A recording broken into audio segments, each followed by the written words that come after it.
కొన్ని నెలలుగా, కొన్ని సంవత్సరాలుగా మొబైల్ టెక్నీషియన్లు అందరూ కూడా అన్ని జిల్లాల్లోనూ కూడా పోరాటం చేస్తున్నారు, ధర్నాలు చేస్తున్నారు. అసలుకి ఎందుకు చేస్తున్నారు? అసలుకి ఏం కావాలి వీళ్ళందరికీ?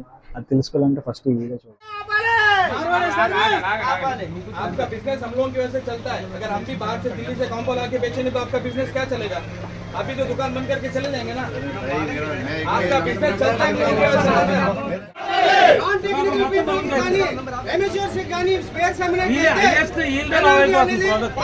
వీళ్ళందరూ ఏమంటారంటే ఎవరైతే మొబైల్ సర్వీసింగ్ వచ్చో, ఎవరైతే నేర్చుకున్నారో వాళ్ళు మాత్రమే రిపేరింగ్ చేయాలి, వేరే వాళ్ళు మాత్రం రిపేరింగ్ చేయకూడదు అంటున్నారు.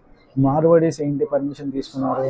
ఇక్కడ స్పేర్ పార్ట్ అమ్ముతామని, యాక్సరీస్ అమ్ముతామని, రిటైల్, హోల్సేల్ రెండింటికి పర్మిషన్ తీసుకున్నారు. అలాగే ఇస్తున్నాం, అలాగే ఇచ్చాము కూడా మీ అందరం.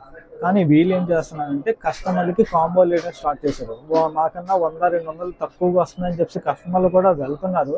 కానీ ఏంటంటే వాళ్ళు ఇక్కడ ప్రాబ్లం ఫేస్ చేసేది, అన్న ఇవి వేరే మార్వాడి షాప్లలో ఇచ్చాము, వాళ్ళు కాంబో వేశారు, దాని తర్వాత ఫింగర్ ప్రింట్ పనిచేయట్లేదు, లేదంటే స్పీకర్ సరిగ్గా పనిచేయట్లేదు, ముందు ఇచ్చినప్పుడు ఒకలాగా ఉంది, రిపేర్ చేసిన తర్వాత ఒకలాగా ఉంది అని చెప్పేసి చాలామంది కస్టమర్లు చేస్తున్నాం కంప్లైంట్.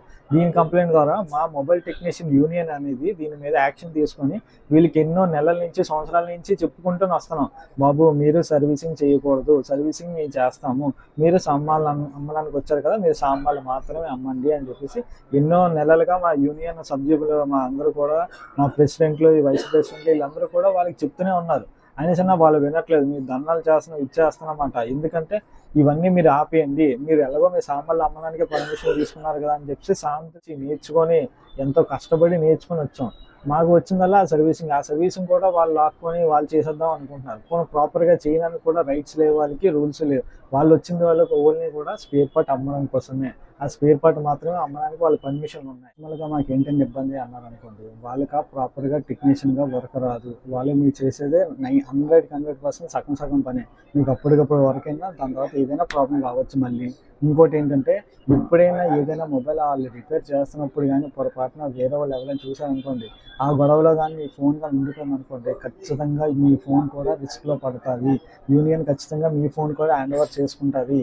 మీ ఫోన్ కూడా హ్యాండ్ ఓవర్ చేసుకొని మీరు కొన్ని రోజుల పాటు దానికంతా మన ఫోన్ లేకపోతే దానివల్ల ఎన్ని ప్రాబ్లమ్స్ మనకే తెలుసు.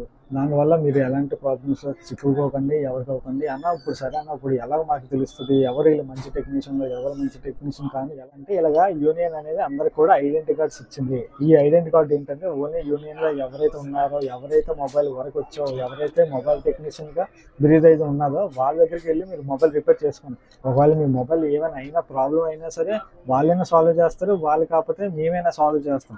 ఎలా ఒకలా మీ ప్రాబ్లం అనేది సాల్వ్ అయ్యి వస్తుందన్నమాట. ఎవరు పడితే వాళ్ళకి ఇచ్చేసి మీరు ఇబ్బంది పడకండి, మమ్మల్ని ఇబ్బందిలో పెట్టకండి.